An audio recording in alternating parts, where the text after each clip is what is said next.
السلام علیکم ورحمۃ اللہ وبرکاتہ. ان الحمد للہ نحمده ونستعینه ونستغفره ونعوذ باللہ من شرور انفسنا ومن سیئات اعمالنا. من يهده الله فلا مضل له ومن يضلل فلا هادي له. أشهد أن لا إله إلا الله وحده لا شريك له وأشهد أن محمدا عبده ورسوله. يا أيها الناس اتقوا ربكم الذي خلقكم من نفس واحدة وخلق منها زوجها وبث منهما رجالا كثيرا ونساء واتقوا الله الذي تساءلون به والأرحام إن الله كان عليكم رقيبا. يا أيها الذين آمنوا اتقوا الله حق تقاته ولا تموتن إلا وأنتم مسلمون. يا أيها الذين آمنوا اتقوا الله وقولوا قولا سديدا يصلح لكم أعمالكم ويغفر لكم ذنوبكم ومن يطع الله ورسوله فقد فاز فوزا عظيما. أما بعد فإن أصدق الحديث كتاب الله وخير الهدي هدي محمد صلى الله عليه وسلم وشر الأمور محدثاتها وكل محدثة بدعة. أعوذ بالله السميع العليم من الشيطان الرجيم. إنا كل شيء خلقناه بقدر. میں ایک حدیث ابتدا میں آپ بھائیوں کے سامنے پیش کرتا ہوں. اسی حدیث سے آپ سمجھ جائیں گے کہ آج کے اس خطبے کا موضوع کیا ہے، خاص عنوان کیا ہے. یہ حدیث علی رضی اللہ عنہ سے روایت ہے اور ترمذی میں یہ حدیث موجود ہے کتاب القدر میں.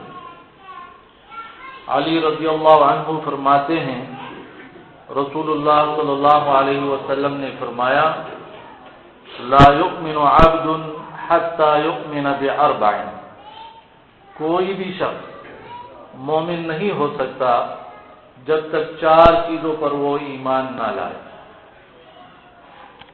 یشہد ان لا الہ الا اللہ، جب تک وہ یہ گواہی نہیں دیتا کہ اللہ کے سوا کوئی سچا معبود نہیں ہے. 2 وانی رسول اللہ، اور یہ گواہی نہیں دیتا کہ میں اللہ کا رسول ہوں اور اللہ رب العالمین نے مجھے حق کے ساتھ مبعوث کیا ہے. نمبر 3 الموت البعث، وہ جب تک ایمان نہ لائے موت پر اور اسی طرح موت کے بعد دوبارہ زندہ کیے جانے پر، یعنی قیامت کے دن. اور نمبر 4 بالقدر، کوئی شخص مومن نہیں ہو سکتا جب تک وہ تقدیر پر ایمان نہیں لائے. تو آپ بھائی سمجھ چکے کہ ہمارا آج کا موضوع وہ تقدیر کے حوالے سے. تقدیر کا مسئلہ بہت ہی اہم لیکن بہت ہی نازک اور پیچیدہ مسئلہ ہے. تقدیر کے مسئلے میں وہاں تک بات کرنی چاہیے جہاں تک اللہ اور اس کے رسول نے اجازت دے رکھی ہے. قرآن اور حدیث کی روشنی میں تقدیر پر بات کی جانی چاہیے. اگر زیادہ ہم عقل کے گھوڑے دوڑاتے ہیں تو گر جانے کا شدید خطرہ ہے. اور اس امت میں بہت سے فرقے ایسے بنے ہیں جو تقدیر کے مسئلے کو نہ سمجھ سکنے کی وجہ سے وہ فرقے بنے. تو یہ بہت ہی اہم مسئلہ ہے اور اس لحاظ سے بھی اہم ہے کہ رسول اللہ صلی اللہ علیہ وسلم سے جبریل علیہ السلام نے پوچھا کہ ایمان کیا ہے. تو ان ایمانیات میں کہ اللہ پر ایمان رکھو، کتابوں پر، فرشتوں پر اور اسی طرح روز آخرت پر، تو اس میں یہ بھی ہے رسولوں پر اور تقدیر پر. جو کچھ بھی اچھا یا برا پیش آ رہا ہے وہ اللہ کے علم میں پہلے سے موجود ہے. تو یہ تقدیر کا مسئلہ اس حوالے سے بھی بہت اہم ہے کہ اس کے بغیر ہمارا ایمان جو ہے وہ ایمان نہیں رہتا. جس طرح یہ حدیث میں نے آپ کے سامنے رکھی اور مسلم کی وہ حدیث آپ کے سامنے میں نے رکھی ہے. تو ایک مسئلہ ہے تقدیر اور دوسرا ہے قضا. اللہ رب العالمین نے ساری کی ساری چیزیں وہ اپنے اندازے میں رکھی ہے، اپنے علم میں رکھی ہے. وہ چیزیں، وہ واقعات، وہ اعمال، وہ باتیں ہونے سے پہلے اللہ کے علم میں ہے کہ کس طرح یہ واقعہ ہوں گے اور کس طرح جو ہے اس کا اختتام ہوگا. پھر اس کے بعد رب العالمین جو فیصلے کرتا ہے، جو کام کرواتا ہے، وہ قضا ہے. تو ایک ہے تقدیر اور ایک ہے قضا. اس کو آسانی سے سمجھنے کے لیے یہ مثال ہے، جیسے ہم کسی گھر کا نقشہ بناتے ہیں کسی کاغذ پر. ہم کہتے ہیں کہ یہ گھر بنے گا، یہ بلڈنگ بنے گی، یہ عمارت بنے گی اور یہ اس طرح ہوگا. پھر اس کے بعد اس پہ کام شروع ہوتا ہے تو وہ جو بلڈنگ تیار ہوتی ہے یہ قضا ہے اور جو نقشہ ہے وہ تقدیر ہے. اب میرے بھائیوں، اس مسئلے کی ہمارے ایمان کے لیے کس قدر اشد ضرورت ہے، آپ ایک مسئلے سے اس کی وضاحت سمجھیں کہ دنیا میں کچھ لوگ ہیں جن کو مجوسی کہا جاتا ہے. وہ لوگ کہتے ہیں کہ خالق جو ہے وہ دو ہے. دنیا میں چیزیں دو قسم کی ہے، اچھی ہے یا بری ہے. باتیں بھی دو قسم کی ہے، اعمال بھی دو قسم کے ہیں، معاملات بھی دو قسم کے ہیں، عقائد بھی دو قسم کے ہیں. یہاں تک کہ کھانے پینے، نظر میں آنے والی چیزیں، سننے میں آنے والی چیزیں، ٹچ کرنے والی چیزیں، جتنی بھی چیزیں ہیں اس میں دو ہے، یا تو اچھی ہے یا بری ہے. تو وہ کہتے ہیں کہ خالق ایک نہیں ہے، خالق جو ہے وہ دو ہے. جس نے خیر پیدا کیا، اچھی چیزیں پیدا کی، اس کا نام ہے یزدان، اور جس نے بری چیزیں پیدا کی اس کا نام ہے اہرمن. یہ مجوسیوں کا عقیدہ ہے جو کہ قرآن اور حدیث کی روح سے بالکل غلط ہے، کیونکہ الہ جو ہے، خالق جو ہے وہ ایک ہی خالق، ایک ہی الہ ہے. اور قرآن میں اس آیت کی روح سے مفسرین نے لکھا بھی ہے وقال اللہ لا تتخذوا الہین اثنین. اللہ رب العالمین نے فرمایا ہے کہ دو معبودوں کو نہ پوجو، معبود ایک ہی ہے، دو نہیں ہے. تو اب جو لوگ تقدیر پر ایمان رکھتے ہیں تو ان کا یہ عقیدہ ہوتا ہے کہ جو کچھ اچھا ہو رہا ہے، جو کچھ برا ہو رہا ہے، وہ اکیلے اللہ کی طرف سے ہے. اور جن کا تقدیر پر ایمان نہیں ہے تو پھر وہ سمجھتے ہیں کہ یہ ایک خالق نے پیدا کیا، دوسرے خالق نے پیدا کیا. تو تقدیر کا مسئلہ اپنی توحید کو کامل کرنے کے لیے اور اپنے آپ کو شرک سے بچانے کے لیے انتہائی ضروری ہے. اور ابن جوزی رحمۃ اللہ علیہ نے تلبیس ابلیس میں لکھا ہے کہ کچھ لوگ ایسے گزرے ہیں کہ وہ کہتے تھے کہ جتنی اچھی چیزیں ہیں وہ اللہ نے پیدا کی ہے اور جتنی بری چیزیں ہیں وہ شیطان نے پیدا کی ہے. یہ لڑائیاں اس کی وجہ سے، یہ بیماریاں اس کی وجہ سے، یہ حادثات اس کی وجہ سے، یہ زلزلے، طوفان، سیلاب یہ شیطان لاتا ہے. ان کا عقیدہ تھا کہ یہ اس نے پیدا کیا، یہ پیدا کرتا ہے اور اس کے اختیار میں ہے. اور نعوذ باللہ وہ کہتے تھے کہ اللہ رب العالمین کا بھائی ہے، اس نے بری چیزیں پیدا کی، اور کہتے وہ کون ہے؟ کہتے ہیں شیطان ہے، ابلیس، نعوذ باللہ. تو یہ میں آپ کے سامنے کچھ باتیں اس لیے رکھ رہا ہوں کہ اس مسئلے کے حوالے سے کس قدر امت میں پہلے بھی، آج بھی اور آئندہ بھی جو ہے خطرات کا امکان ہے کہ لوگوں کا عقیدہ بگڑ جائے اس حوالے سے. تو اپنے آپ کو صحیح منہج پر رکھنے کے لیے قرآن اور حدیث کی روشنی میں تقدیر کے مسئلے کو سمجھنا یہ انتہائی ضروری ہے. ایک مسئلہ یہ تو واضح ہوا کہ سب کچھ جو ہے وہ اللہ کی طرف سے ہے. پہلے سے اللہ رب العالمین کے علم میں تھا جو کچھ ہونے والا ہے اور جو کچھ ہو گیا، جو کچھ ہو رہا ہے، رب العالمین کے علم میں ہے. یہ الگ بات ہے کہ اگر ہمارے اوپر مصیبتیں آتی ہے، ہم مشکلات میں گرفتار ہوتے ہیں، ہم سے گناہ ہوتا ہے، تو اس کے حوالے سے ہم کیا کہیں گے، اور اگر ہم اچھائیاں کر رہے ہیں، ہمیں نعمتیں ملتی ہے، تو ہم اپنے زبان سے کیا کلمات ادا کریں گے۔ اس مسئلے کو ذہن میں رکھیے، اس کی وضاحت میں بعد میں کروں گا انشاءاللہ۔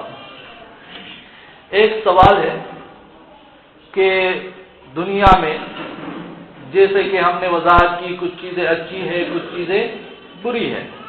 اچھی چیزوں کو حاصل کرنے کے لیے لوگ کوششیں کرتے ہیں اور بری چیزوں سے بچنے کے لیے کوششیں کرتے ہیں۔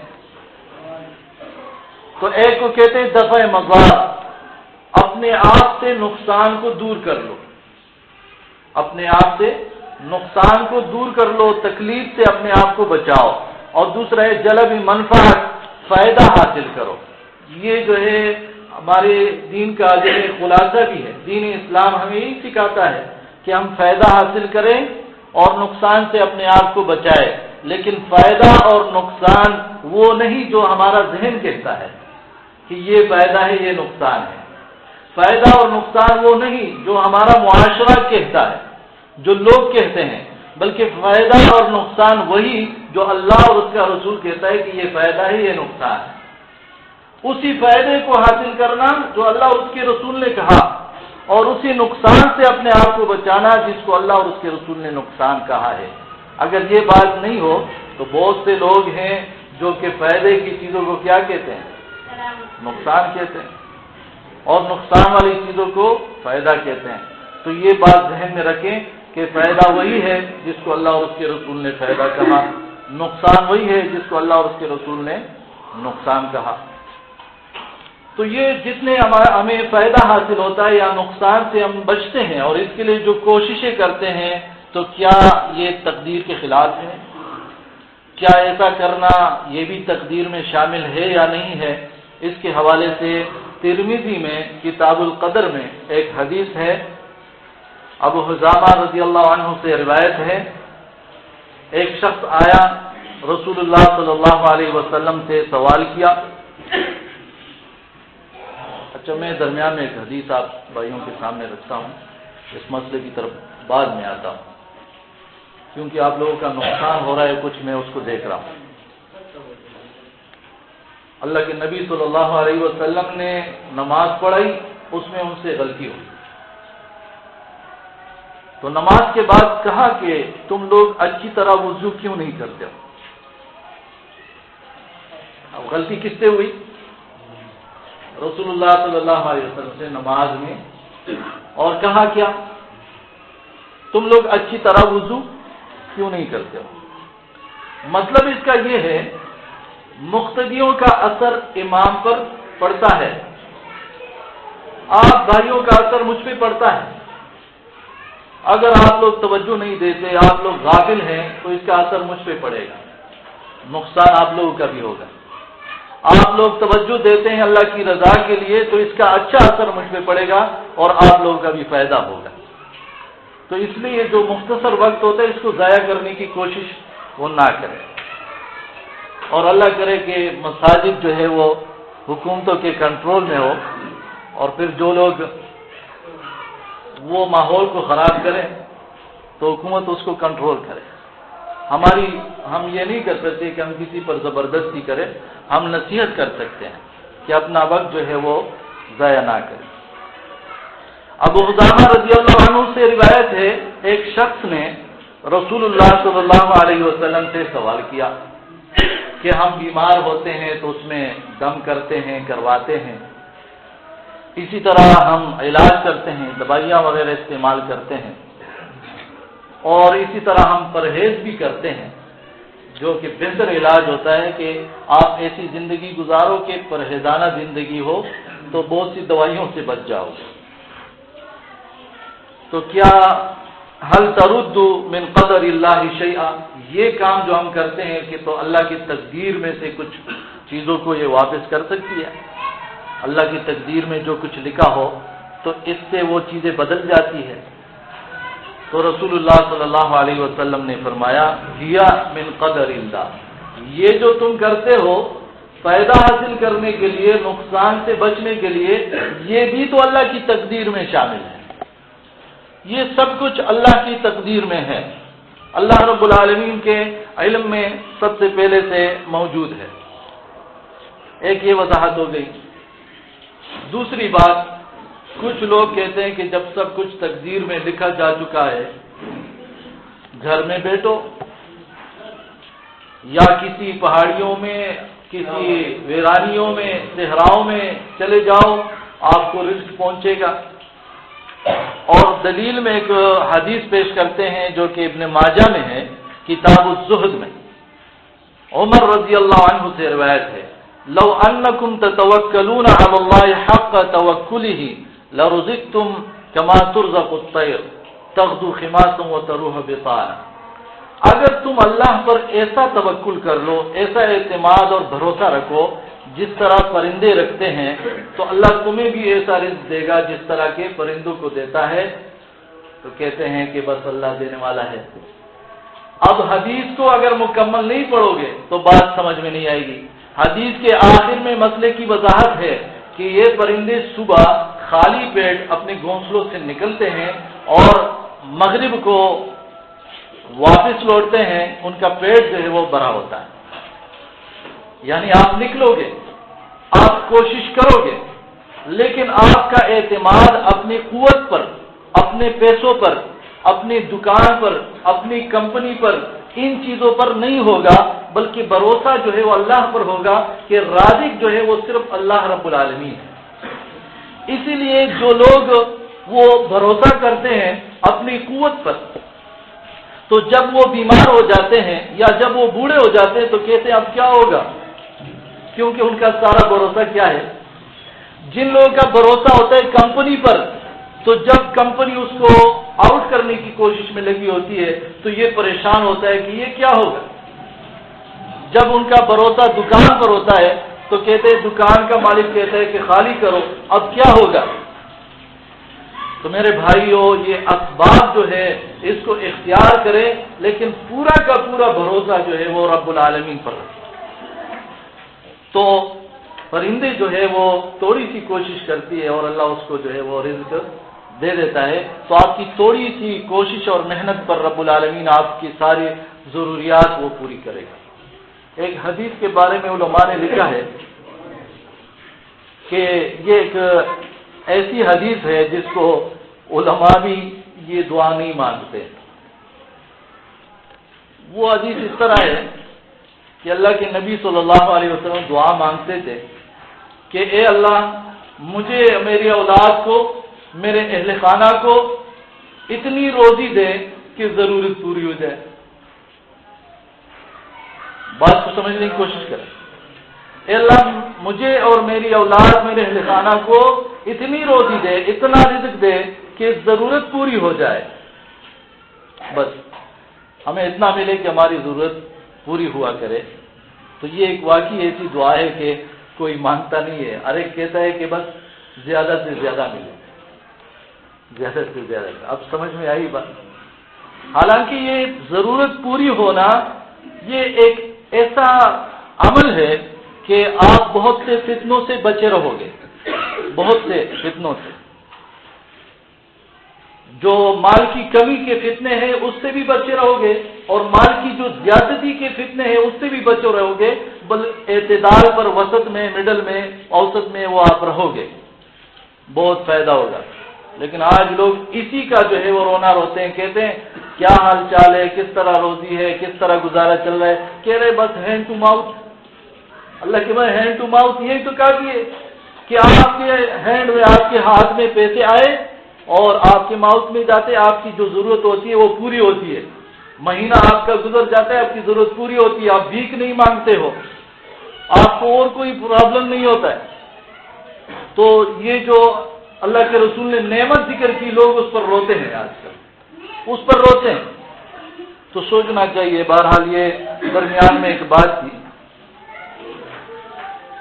اب ایک اور مسئلہ کہ تقدیر پر ایمان لانے کا ہمارے لیے دنیا میں بھی کوئی فائدہ ہے کہ نہیں؟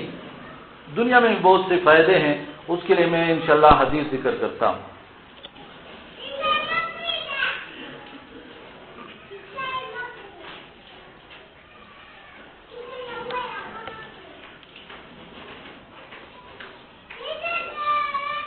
إن الحمد لله نحمده ونستعينه ونستغفره ونعوذ بالله من شرور أنفسنا ومن سيئات أعمالنا من يهده الله فلا مضل له ومن يضلل فلا هادي له أشهد أن لا إله إلا الله وحده لا شريك له وأشهد أن محمدا عبده ورسوله أما بعد فأعوذ بالله من الشيطان الرجيم وقدروا تقديرا. رسول اللہ صلی اللہ علیہ وسلم کی ایک حدیث سنا رہا ہوں، اور یہ حدیث بھی ترمذی میں کتاب الزہد میں موجود ہے، اور اس میں بہت ہی ہمارے لیے فائدے کی باتیں ہیں. ابو ہریرہ رضی اللہ عنہ اس حدیث کو روایت کرنے والے صحابی ہیں. وہ کہتے ہیں کہ ایک مرتبہ رسول اللہ صلی اللہ علیہ وسلم نے ارشاد فرمایا کہ کوئی ہے جو مجھ سے کچھ کلمات سیکھے اور اس پر عمل کرے. معلوم ہوا کہ یہ جو قرآن و حدیث ہے یہ اس لیے ہوتا ہے کہ آپ اس کو سیکھیں، اس کو سنیں عمل کے لیے، صرف انفارمیشن کے لیے نہیں. انفارمیشن کے لیے، معلومات کے لیے آپ کو بتاتا چلوں کہ جو جیوز ہیں، جو کرسچن ہیں، یہودی اور عیسائی ہیں، یہاں تک کہ ہندو لوگ ہیں، انہوں نے بھی اسلامیات میں پی ایچ ڈی کی ہوتی ہے. وہ ہندو ہی ہوتا ہے، وہ یہودی ہی ہوتا ہے، وہ عیسائی ہی ہوتا ہے، اور اس نے پی ایچ ڈی کی ہے اسلامیات میں. اس نے قرآن کے بہت سے آیات یاد کی ہے، بہت ساری حدیث یاد کی ہے. تو یہ صرف معلومات جو ہے کے لیے نہیں ہوتا ہے. مسلمان قرآن اور حدیث کو سنتا ہے عمل کے لیے. سمعنا، ہم نے سن لیا، وَأَطَعْنَا، اور مان لیا. اور منافقین وہ کیا کرتے ہیں؟ سمعنا، ہم نے سن لیا، وَعَصَيْنَا، نہیں مانتے، عمل نہیں کرتے. تو اس کو سوچنا چاہیے. تو ایک مرتبہ ارشاد فرمایا کہ کوئی ہے جو مجھ سے کچھ کلمات سیکھے. ابو ہریرہ کھڑے ہو گئے رضی اللہ عنہ. دوسری مرتبہ کہا تو کھڑے ہو گئے.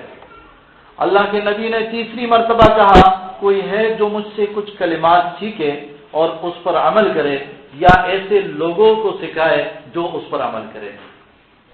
فائدہ دونوں کا ہے. آپ نے سن لیا، آپ نے خود عمل کیا. آپ دوسروں کو سکھاتے ہو، وہ بات پہنچاتے ہو، وہ اس پر عمل کرتے ہیں، تو آپ کو اس کا بھی اجر ملتا ہے.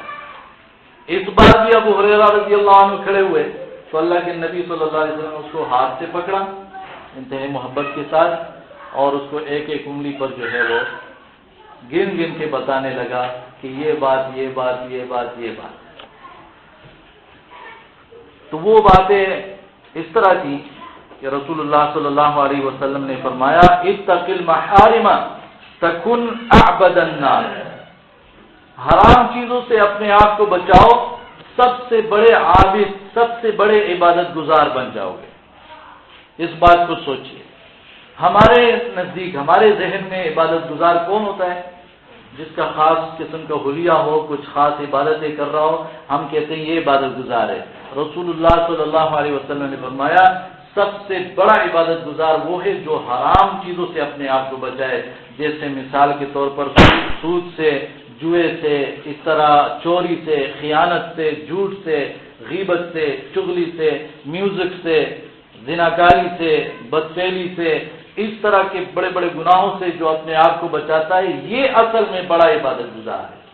اور مشکل کام یہ ہوتا ہے، لوگ تلاوت بھی کرتے ہیں، ذکر اذکار بھی کرتے ہیں، صدقہ خیرات بھی کرتے ہیں آسانی کے ساتھ، لیکن گناہوں کو چھوڑنا ان کے لیے بڑا مشکل ہوتا ہے، کیونکہ اس سے بندہ بڑا عبادت گزار بنتا ہے، اور شیطان نہیں چاہتا کہ کوئی بھی مسلمان بڑا عبادت گزار بن جائے.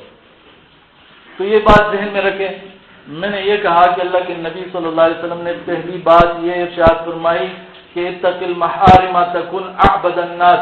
حرام چیزوں سے اپنے آپ کو بچاؤ تو سب سے بڑے عبادت گزار بن جاؤ. دوسری بات جو کہ ہمارے اس مسئلے سے تعلق رکھتی ہے، لیکن اس سے پہلے میں وہ اور باتیں ذکر کرتا ہوں. وَأَحْسِنْ إِلَىٰ جَارِكَ تَكُنْ مُؤْمِنًا. اپنے پڑوسی سے اچھا سلوک کرو، تم مومن بن جاؤ. اب دیکھیے ایمان کیا ہے؟ دل کی چیز ہے. پڑوسی سے سلوک کرنے، اچھا سلوک کرنے سے اللہ کے نبی نے فرمایا صلی اللہ علیہ وسلم تم مومن بن جاؤ گے.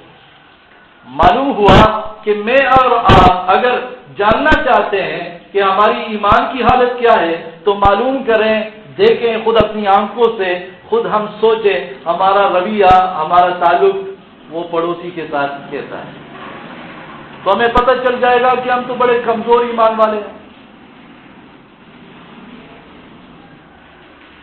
اللہ کے نبی صلی اللہ علیہ وسلم نے ارشاد فرمایا وَأَحْسِنْ إِلَىٰ جَارِكَ تَكُنْ مُؤْمِنًا، اپنے پڑوسی سے احسان کرو تم مومن بن جاؤ گے. تو اپنے ایمان کو بڑھانے کے لیے یہ کام شروع کر دے، اپنے پڑوسیوں کے ساتھ اچھا سلوک، احسان یہ شروع کر دے، ایمان بڑھ جائے گا. اور ارشاد فرمایا وَأَحِبَّ لِلنَّاسِ مَا تُحِبُّ لِنَفْسِكَ، جو کچھ اپنے آپ کے لیے پسند کرتے ہو دوسروں کے لیے پسند کرو. تکن مسلمہ، تم مسلمان بن جاؤ گے، مسلم بن جاؤ گے. یعنی مسلمان کے لیے کیا کہا؟ جو اپنے لیے پسند کرتے ہو وہ دوسروں کے لیے پسند کرو. کون ہے جو اپنے لیے پسند کرتا ہے کہ کوئی میری غیبت کرے، کوئی مجھے دھوکہ دے، کوئی جو ہے مجھ پر ظلم کرے، کوئی جو ہے مجھ سے خیانت کرے، کوئی مجھ سے وعدہ خلافی کرے؟ کون ہے جو یہ پسند کرتا ہے؟ نہیں کرتا. ہر ایک یہ پسند کرتا ہے لوگ مجھ سے محبت کرے، لوگ مجھ پہ اچھا گمان رکھے، لوگ میرے ساتھ تعاون کرے، لوگ جو ہے وہ میرے لیے دعائیں مانگے، لوگ جو ہے وہ میرے سپورٹ کرے اچھے کاموں میں، لوگ مجھے شر سے اور نقصان سے بچائے، حرام سے بچائے. ہر ایک یہ چاہتا ہے. تو دوسروں کے لیے بھی یہ چاہو، دوسروں کو بھی فائدہ دو اور نقصان سے بچاؤ. اپنے لیے میں چاہتا ہوں کہ مجھے فائدہ ملے اور نقصان سے بچ جاؤں، تو دوسروں کو بھی فائدہ دو اور ان کو نقصان سے بچاؤ. ایک صحابی تھا، گھوڑا فروخت کر رہا ہے اور کہہ رہا ہے کہ یہ 200 کا ہے. دوسرا صحابی اس سے لے رہا ہے، دوسرا صحابی لے رہا ہے، وہ کہتا ہے کہ 200 کا نہیں ہے، کہتا ہے کہ یہ زیادہ ہے، 200 کا نہیں ہے. وہ کہہ رہا ہے میں 200 کا دے رہا ہوں. کہہ رہے نہیں یہ 200 کا ہے نہیں. کہتے ہیں چلو بتاؤ کتنے کا ہے؟ کہتے ہیں کہ 400 کا. پھر یہ لینے والا صحابی سوچتے ہیں نہیں یہ تو 400 کا نہیں ہے. بات پہنچتی ہے 800 تک. یہ کیوں؟ اس صحابی نے دیکھا یہ بندہ جو ہے گھوڑے کو فروخت کر رہا ہے، اس کو پتہ نہیں ہے کہ یہ کتنی قیمت کی ہے، اور پتہ نہ ہونے کی وجہ سے، مہارت نہ ہونے کی وجہ سے بہت کم ریٹ بول رہا ہے، اور یہ میرا مسلمان بھائی ہے اس کا نقصان ہو رہا ہے. تو 200 کی جگہ اس نے اس سے 800 کی خرید لی. ہے کوئی جو اس طرح سوچے مسلمانوں کے لیے؟ اپنے آپ کے لیے وہ پسند کرو جو دوسروں کے لیے، دوسروں کے لیے وہ پسند کرو جو اپنے آپ کے لیے پسند کرتے ہو. تو دوسروں کو بھی بچانا چاہیے نقصان سے، دوسروں کو بھی فائدہ دینے کی وہ سوچنا چاہیے. اسی لیے وہ حدیث میں ہے کہ جب آپ کوئی تولتے ہو کچھ چیز تو ترازو جھکا ہوا ہونا چاہیے، کچھ جو ہے وہ زیادہ دے دو. لازم کیا ہے؟ برابر کے برابر. لیکن اچھا کیا ہے؟ آپ جو چیز دے رہے ہو تھوڑا وہ ترازو جھکا ہوا ہو، کچھ زیادہ دے دو، اللہ اس میں برکت ڈالے گا. لیکن جو ہے وہ اس طرح کے اچھے خیالات، مثبت خیالات رکھنا ہے. بہت سے لوگ ہیں، اللہ رب العالمین مجھے اور آپ سب کو توفیق عطا فرمائے. وَلَا تُكْثِرِ الضَّحْكَ فَإِنَّ كَثْرَةَ الضَّحْكِ تُمِيتُ الْقَلْبَ، بہت زیادہ نہ ہنسا کرو، کیونکہ بہت زیادہ ہنسنا جو ہے وہ دل کو مردہ کر دیتا ہے. آپ مجھے بتائیے، ایک حدیث ہے، میں سوال کرتا ہوں اگر ایک شخص پر بہت ذمہ داریاں ہوں، ذمہ دار شخص ہو، تو وہ زیادہ ہنسے گا یا وہ سنجیدہ ہوگا؟ زیادہ ہنسے گا یا سنجیدہ ہوگا؟ سنجیدہ ہوگا. اور حدیث میں کیا ہے؟ کلکم راع، تم ہر ایک ذمہ دار ہو، ہر ایک تم میں سے ذمہ دار ہے، غیر ذمہ دار نہیں ہو. دوسرا سوال میں کرتا ہوں، اگر ایک شخص کو اپنا انجام معلوم نہیں ہے، میرے ساتھ کیا ہونے والا ہے، میرا رزلٹ کیا نکلے گا، تو وہ ہنسے گا جب وہ رزلٹ کے انتظار میں ہو، وہ حساب کے انتظار میں ہو، اتنے میں وہ ہنسے گا یا پھر وہ سنجیدہ ہوگا؟ وَكُلُّكُمْ مَسْئُولٌ عَنْ رَعِيَّتِهِ، تم میں سے ہر ایک سے اپنی نگرانی کے بارے میں پوچھا جائے گا. جب ہمیں اپنا انجام معلوم نہیں ہے کہ اللہ جو ہے ہمارا حساب کیسے کر رہا ہے، دائیں ہاتھ میں ہمیں عمل نامہ دیا جائے گا، بائیں ہاتھ میں، تو کیسے ہنسیں گے؟ تو کہا کہ زیادہ نہ ہنسو. ہنسنا جو ہے وہ گناہ نہیں ہے. آپ مسکراؤ، تبسم کرو، آپ اتنا ہنس سکتے ہو کہ تھوڑی آواز کے ساتھ، لیکن قہقہا لگانا وہ منع ہوتا ہے. جو قہقہے کے ساتھ بڑی بڑی آوازیں نکال کے لوٹ پوٹ ہو رہے ہوتے ہیں، یہ منع ہے، ایسا نہیں کرنا چاہیے. اب آتے ہیں آخری بات کی طرف. وَارْضَ بِمَا قَسَّمَ اللَّهُ لَكَ تَكُنْ أَغْنَى النَّاسِ، جو کچھ اللہ نے تیرے لیے تقسیم میں، قسمت میں لکھا ہے، اس پر راضی ہو جاؤ تو لوگوں میں سے سب سے زیادہ مالدار بن جاؤ.